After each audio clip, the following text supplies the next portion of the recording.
El segundo principio de la termodinámica postula que ningún equipo puede funcionar de tal modo que su único efecto en el sistema y sus alrededores sea convertir completamente todo el calor absorbido por el sistema en trabajo hecho por el sistema. ¿Está bien? No se puede convertir todo el calor en trabajo. Otra forma de decirlo es que no existe ningún proceso que consista exclusivamente en la transferencia de calor de un nivel de temperatura a otro mayor. Estos serían los postulados que definen el segundo principio de la termodinámica.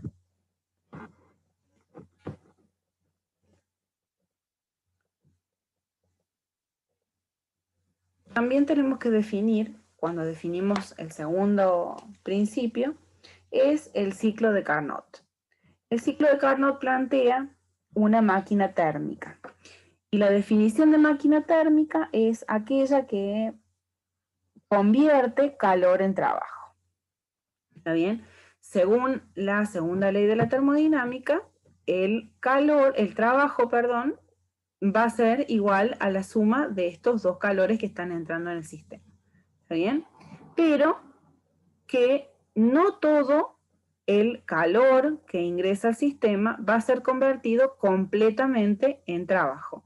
Por lo tanto, se desarrolla una fórmula para calcular la eficiencia, ¿sí? En esta figura podemos observar el sistema en el que está entrando un calor absorbido por el sistema y está saliendo un calor eliminado. Mientras que W es el trabajo realizado por este sistema. Entonces, la máquina, esta máquina térmica, absorberá calor durante una etapa. Fíjense que acá coincide el calor absorbido es el Q2 y el calor eliminado es el Q1.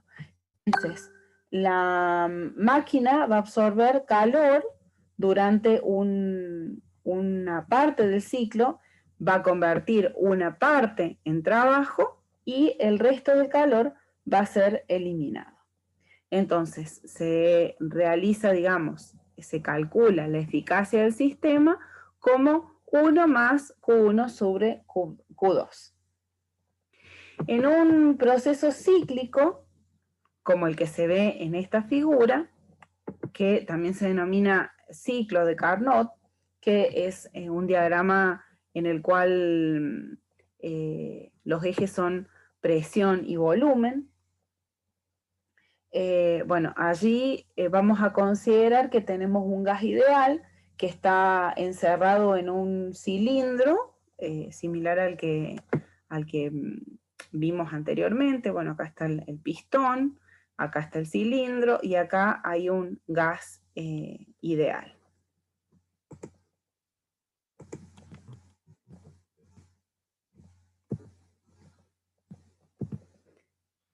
Bueno, entonces, este molde gas ideal está encerrado en este cilindro y este pistón se mueve y no existe rozamiento.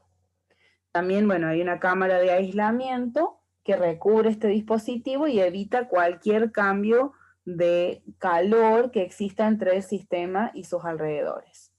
Y después también hay un depósito de alta temperatura, que es un cuerpo que tiene una altísima capacidad calorífica, que tiene una temperatura 2, ¿está bien? Y acá tenemos la temperatura 1 en la que se encuentra el sistema y una temperatura 2. Entonces, en este ciclo térmico de compresión y expansión, podemos ver en la primera parte, lástima que no se ve, la primera parte sería esta azul, que sería la A, en la que hay una compresión adiabática, es decir, una compresión y una disminución de volumen adiabática, que no hay transferencia de calor. Luego pasa, digamos, hay un proceso, digamos, isotérmico, ¿sí? O sea, hay un proceso isotérmico de expansión en el cual se está absorbiendo calor y luego pasamos a la etapa C, en la que hay una expansión adiabática, es decir, no hay transferencia de calor, pero sí hay un cambio de temperatura, y luego se cierra el ciclo en el cual hay una compresión isotérmica, es decir, de vuelta volvemos a tener una disminución de volumen mucho más marcada, y está a igual temperatura, esto se produce a igual temperatura, T1, en el que se libera un calor Q1. Y así termina, digamos, lo que es la máquina del ciclo de Carnot. ¿Para qué hacemos la definición de la máquina de Carnot? Bueno, para justamente definir lo que es eficiencia, y desde esta eficiencia va a salir un concepto que necesitamos definir. Así como desde la primera ley de la termodinámica se desprende el concepto de energía interna, desde la segunda ley de la termodinámica se va a desprender el concepto de entropía. Bueno, allí tenemos algo parecido a lo que es un ciclo de Carnot. Hay una válvula de expansión, hay un compresor, esto es la heladera, ¿no?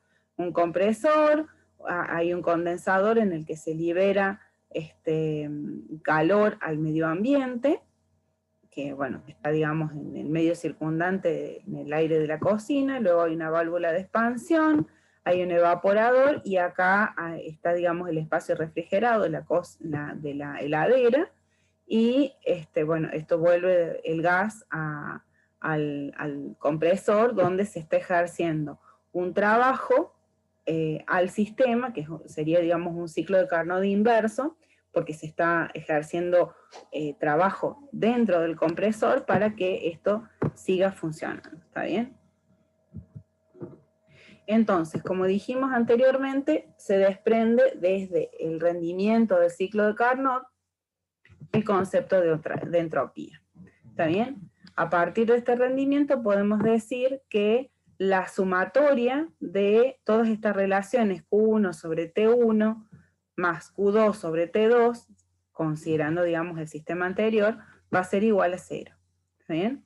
Entonces, la generalización sería que las sumatorias de todas estas relaciones entre calor sobre temperatura son igual a 0.